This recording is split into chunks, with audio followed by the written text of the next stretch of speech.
안녕하세요. 앵글이에요. 오늘은 IB 스토플 라이팅 독립형 오해와 진실 첫 번째 시간인데요. 오늘 우리가 배울 내용은 재진술, 즉 패러프레이징입니다. 그러면 시작하겠습니다. 우선 패러프레이징은 영어로 어떻게 쓰냐면요. 이렇게 써요. 여러분이 잘 아시는 단어인데 패러프레이징은 일단 어떤 뜻이냐면 이제 재진술이라고 우리가 부르는데 영작할 때 우리가 보통 같은 단어 반복을 피하잖아요. 그래서 예를 들면 토플 독립형에서 주는 진술문에 나온 단어를 여러분의 영어로 이렇게 바꿔서 써주는 걸 우리가 그걸 흔히 이제 재진술이라고 얘기를 하죠. 이 재진술은 토플 가르치는 선생님들이 굉장히 중요하다고 강조를 많이 해요. 그래서 이제 여러분들이 이제 재진술이 중요하니까 여러분들이 이제 시험장에 가서 토플에서 주는 진술문을 쓰지 않고 이제 자꾸 다른 걸로 이제 쓰려고 하는 거죠. 근데 이제 오늘 우리 강의에서 보겠지만 이게 재진술이 쉽지 않아요. 결코 쉽지 않습니다. 예를 들면 뒤에 전치사가 명사가 어떤 게 오냐에 따라 전치사가 바뀌기도 하고요. 그리고 똑같은 의미라고 우리가 보통 알고 있는데 약간의 미묘한 차이도 있고 굉장히 복잡해요. 그래서 제가 일단 먼저 왜 재진술이 어려운지에 대해서 몇 개 단어를 가지고 일단 설명하도록 할게요. 첫 번째, 이 agree라는 단어는 아마 여러분들이 이제 토플 독립형에서 가장 많이 보게 되는 단어죠. 토플 독립형에서 가장 많이 나온 질문이 이제 얘거든요. Do you agree? 또는 disagree라고 물어보고 그다음 뭐라고 말하냐면 이제 with 전치사 with를 줘요. 그리고 the following statement, 즉 다음에 나오는 스테이트먼트에 너 동의하니 동의하지 않니? 라고 이렇게 물어보는 것이 이제 가장 대표적인 토플 독립형 질문인데요. 이 질문에서 여러분 여기 보시는 이제 agree with라는 전치사가 나오죠. agree with는 일반적으로 뒤에 사람이 나올 때 당연히 with를 쓰겠죠. I agree with you. 나 너랑 동의해. 이런 것처럼. 그리고 이제 사람이 나오지 않을 때 with를 쓸 때는 어떤 거냐면 the idea랄지 the statement 같이 추상명사 같은 것들이 나오고 뒤에 대절이 나와서 마치 대디아의 주장, 대디아의 진술문에 동의한다 뭐 이런 식으로 쓰일 때 agree with 다음에 이런 명사들이 나와요. 그런데 학생들은 그냥 I agree with the statement 이러면 되는데 그런데 학생들은 자꾸 바꾸라고 선생님들이 강요를 하니까 어휘력은 별로 이게 없고 그다음에 이게 어떤 구별을 할 줄 모르니까 어디서 agree 다음에 to 이런 거 많이 본 적이 있으니까 그냥 슬쩍 to를 바꿔서 써요. 그럼 마치 이게 재진술이 된 것처럼 자기들은 생각하는데 agree to는 뒤에 나오는 명사가 어떤 게 나올 때냐면 어떤 suggestion, proposal, 어떤 누군가가 제안한 것에 대해서 동의하다라고 할 땐 to를 써요. agree to를 쓰죠. 그러니까 agree with the statement 자리에 agree to the statement 하게 되면 당연히 틀리죠. 왜냐하면 제안이 아니라 진술문이니까. 그 다음에 agree는 또 전치사 on 같은 것도 올 수 있어요. 그래서 I agree on 하게 되면 뭔가 결정해야 되는 어떤 그런 것에 대해서 이제 전치사 on을 쓰거든요. 그런 것들은. 그래서 예문에서 보는 것처럼 we don't have to agree on everything. 우리가 모든 것에 대해서 동의할 필요는 없어 라고 할 때 이럴 땐 전치사 또 on을 쓰죠. 그리고 좀 짜증나는 건 또 뭐냐면 지금 여러분이 여기 보시는 것처럼 agree의 반대가 이제 disagree잖아요. 그래서 disagree도 당연히 이제 사람이 올 땐 with가 오고 그 다음에 아까처럼 statement나 이런 게 올 때 이제 with가 오죠.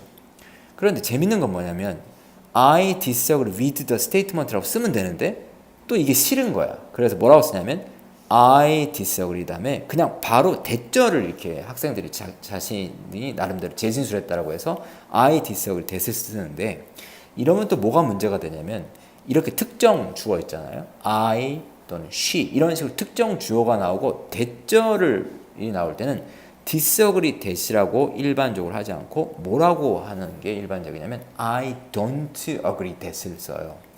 그러니까 여러분이 생각하는 것처럼 쉽게 agree, disagree with the statement that을 자기는 재진술을 해서 disagree 다음에 대절로 썼다라고 해서 뭔가 재진술을 했다라고 생각할 텐데 그때는 I don't agree that을 써야 맞다라는 거죠.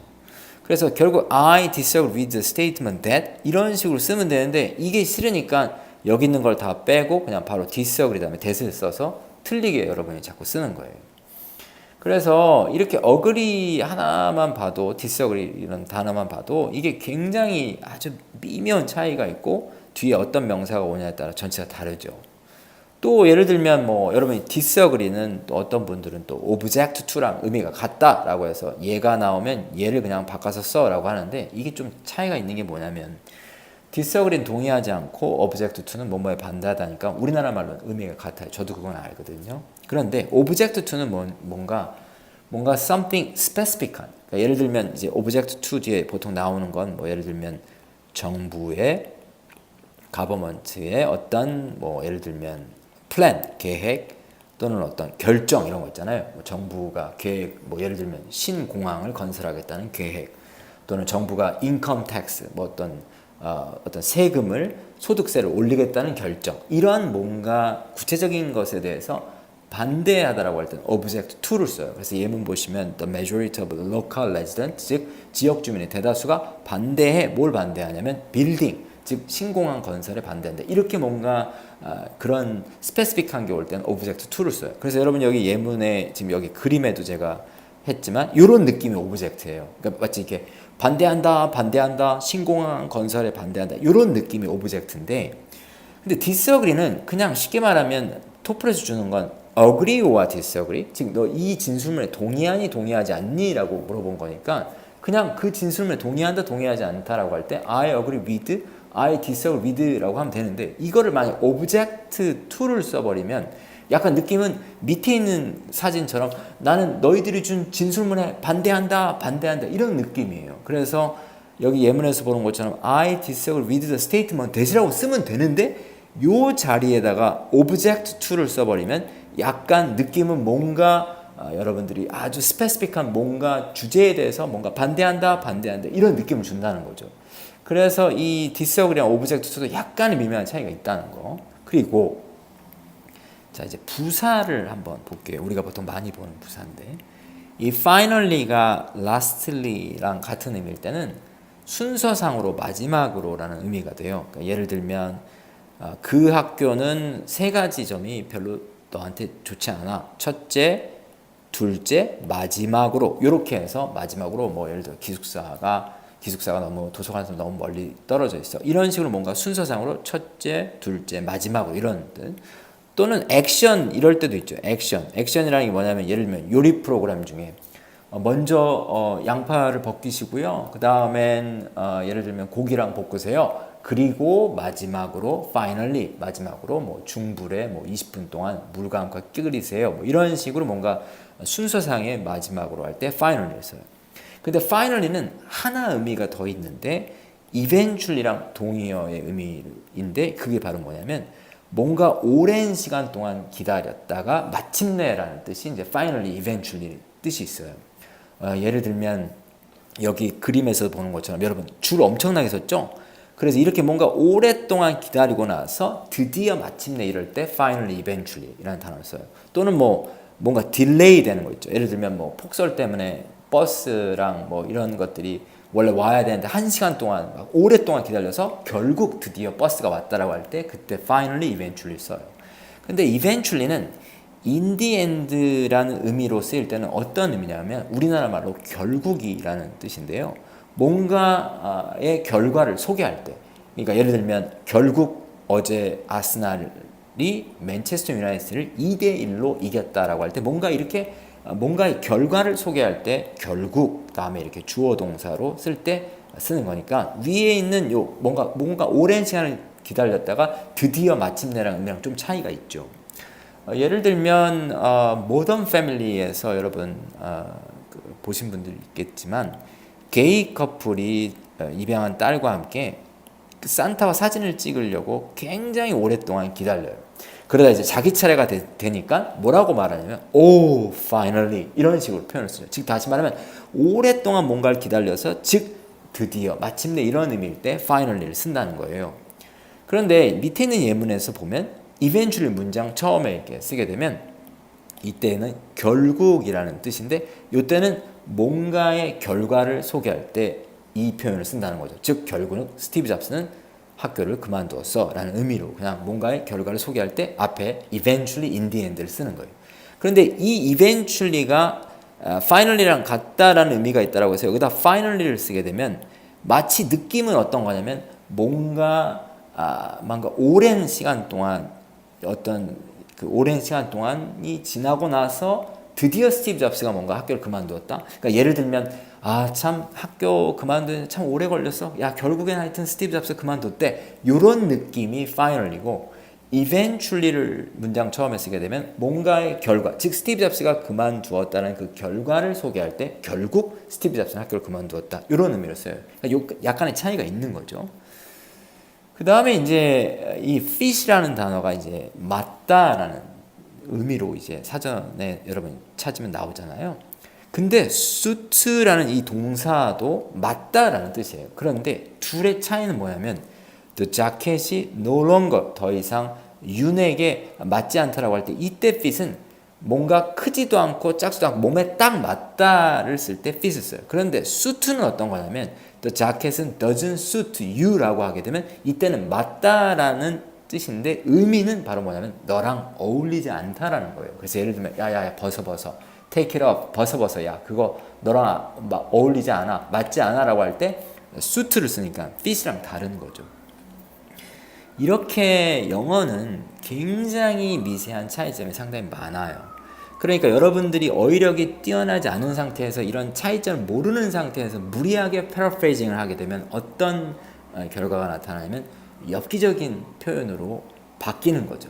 그러니까 원래 의미가 아닌 다른 의미로 바뀌어서 제가 주장하려는 건 무리하게 재진술을 하지 말라는 거예요.